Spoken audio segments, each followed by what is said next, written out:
Hello minasan, konnichiwa, kumusta kayo? So ito, ngayong araw panggabi na naman tayo, kaya naman tanghali na akong bumangon. Nakakatamad pumasok, so time check tayo. Yan, mag-aalas 3 na siya, tsaka ko lang na isipang bumangon. Ngayong araw, medyo maulan nga pala ngayon dito sa Japan. Buti na lang naglaban ako kahapon.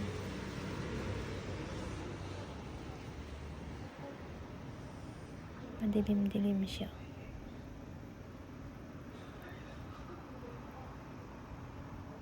At kahit makulimlim,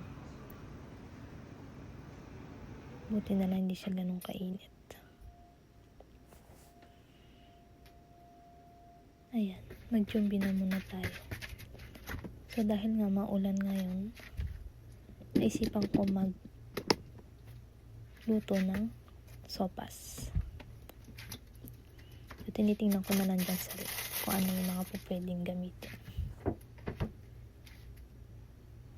Lately kasi tinatamad ako mag-kaimono or bumili ng mga sangkap para sa ulam. Tinatamad na rin kasi kung magluto.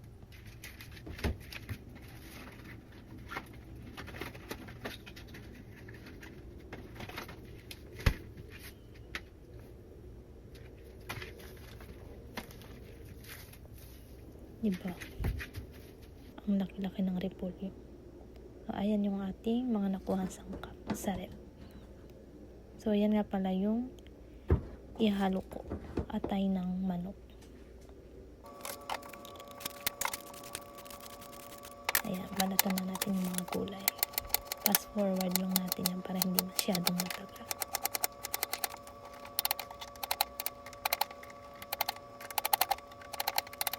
Iniingat-ingatan ko rin din yung daliri ko.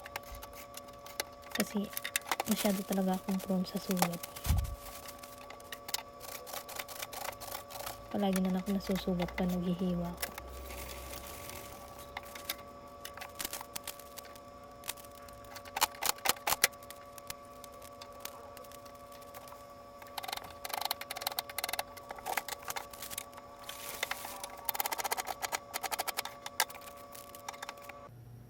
Ayan, tapos na.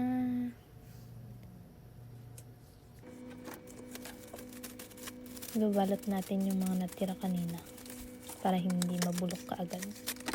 Ganyan sila dito, binabalot nila sa wrapper. At ngayon, mag-umpisa na tayong magluto. Adjust natin yung apoy. Fast forward ulit natin para hindi tayo matagal.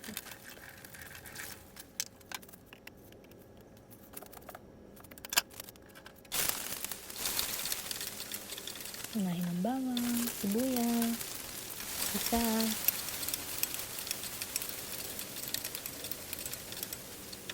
Aminin nyo, isang sopa sa pinakagusto nyo kainin pag umuulan.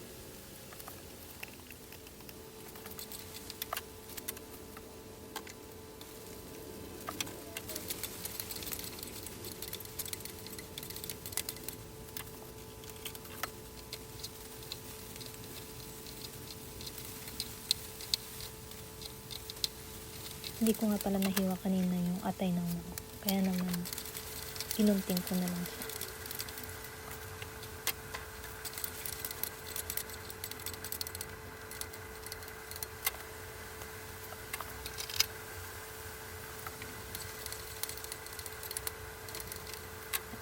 At dahil lalagyan na natin siya ng sabaw, hintayin na lang natin kumulo. At ayan, kumukulo na rin siya. Ito na, lagay na natin yung pasta. Wala akong macaroni pasta, kaya naman yan na lang nilagay ko. Gusto ko rin naman siya.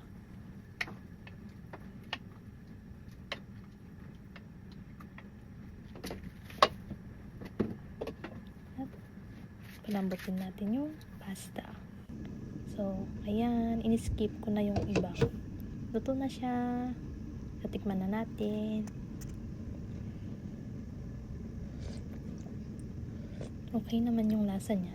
Hindi siya gaano kasarap. Hindi rin naman siya gaano sa malasa. Kaya naman